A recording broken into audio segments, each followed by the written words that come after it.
Hello everyone and welcome to today's episode of Frightfully Forgotten. What are we drinking today, Justin? We're drinking an India Red Ale with Centennial and Amarillo hops. Today we're talking about 1994's Shallow Grave. It's more of a suspense thriller. It's directed by Danny Boyle. He directed Trainspotting.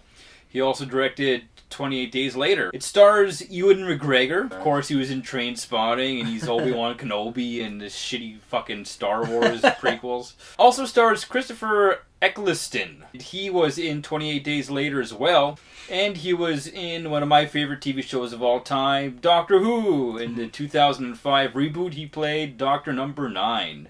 Also starring along with them is the female lead in this, Kerry Fox. Also as a bit part is Peter Mullen, who was in Session 9 that we talked about a couple of weeks ago. The movie starts out very 90s, right? With like a rush through the city and stuff like that. Fast and the trance music. Yeah, dunch, dunch, dunch. It's three friends. You've got Alex, Juliet, and David. And they're interviewing people for a flatmate. They're really, taking the piss, basically, out of the whole thing. Yeah, they make one guy cry. They do accept someone, a man named Hugo, and you really don't know anything about him. A little mysterious. Yeah. Quite mysterious. As soon as that Hugo guy moves into the flat, the tone of the movie changes. Exactly. It gets all mysterious, and the music gets kind of creepy. And the piano. Like, something is wrong. Yeah. Hugo hasn't been out of his room for quite a while, right? Yeah. So they all three of them kind of try to break into the room. All three of them all at once? Yeah. And they find this poor Hugo on the bed, naked, with his wang all hanging out. Yeah. Dead, yeah. As the phone's ringing with the cops, Alex stops everybody. Look what I found. A big suitcase loaded with cash. All three of them are at a spot around the table, and the case is just open, and they're just staring at it like, what do we do with this? The only problem is, what do you do with the body? First of all, it shows them going shopping. Getting shovels and, hammers and hacksaws and stuff. And now, after you've seen this movie, next time you're at the Home Depot and you see people buying stuff, it's like, And Alex is all kind of boisterous and loud about what they're doing. He's, saying out loud about burying bodies. And, David's trying to hush him up, The issue is, who is going to do what? So they decide to draw straws. David, he goes for the right straw, he changes his mind, and he picks the short straw.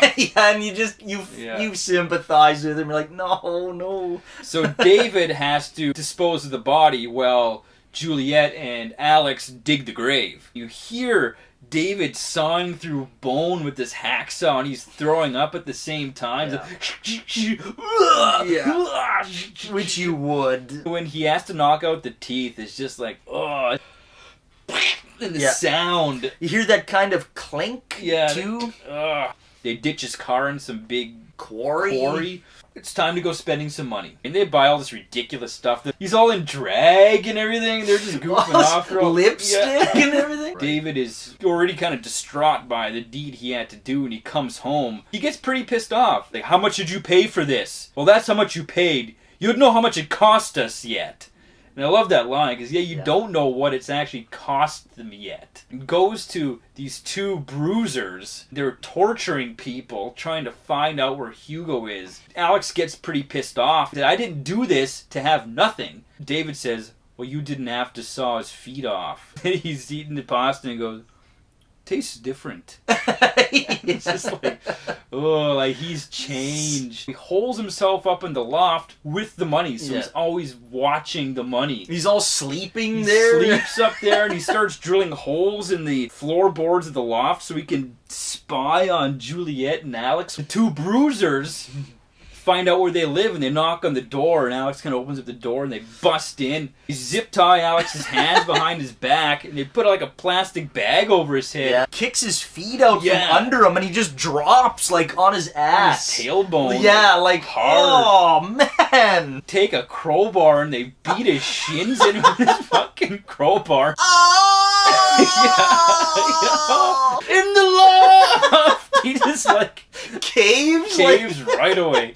Guy goes up into the loft, and it seems to be taking a while. And the other guy goes up into the loft, and that's where we're going to end it. The movie is quite twisty and turny. Has a really good twist at the end, so we don't want to go too far and wreck any of that if you haven't seen it. They're so close in the beginning. They love each other. Yeah, they love each other. They're laughing, having a great time, just enjoying life.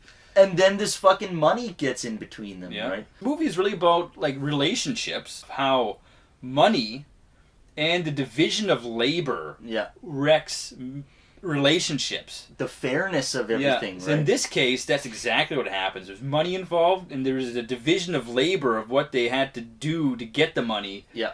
And how David feels like, I did the shitty end of the job, this should kind of be mine. Yeah, and he starts to covet this money too, right? That it's his. Yeah. The character development in this movie is one of the hallmarks of it, right? That's character-based. Yeah. Their descent into madness, they can never get away from thinking about what they did. Yeah.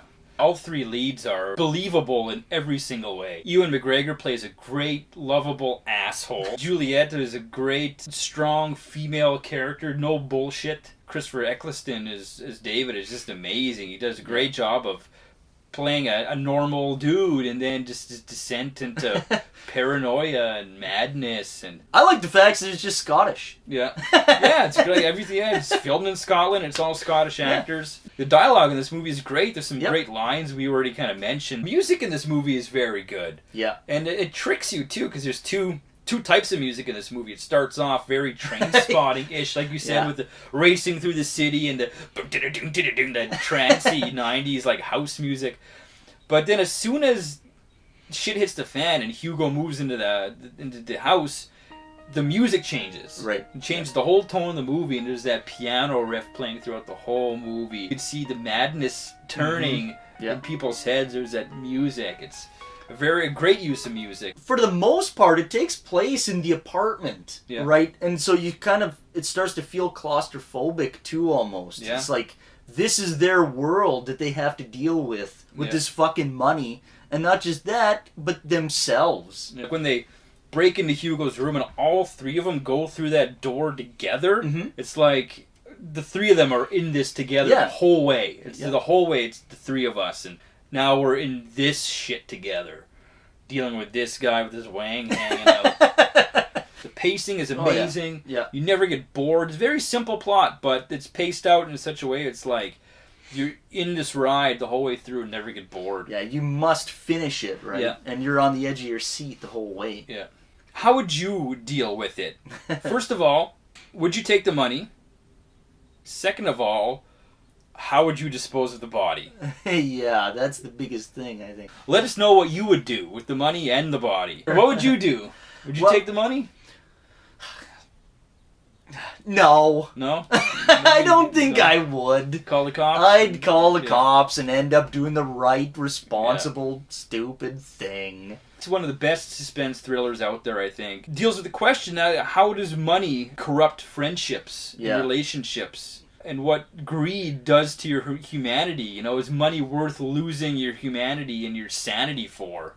Probably not. No. So if you like suspense thrillers, and if you like Alfred Hitchcock movies, definitely. Anything by Danny Boyle. If you've seen any other Danny Boyle movies, Trainspotting, 28 Days Later. Road Games. Find yourself a copy and please check it out. And it'll be a big treat. And and it may not be a horror movie as typical horror movies are, but it's a great thriller nonetheless.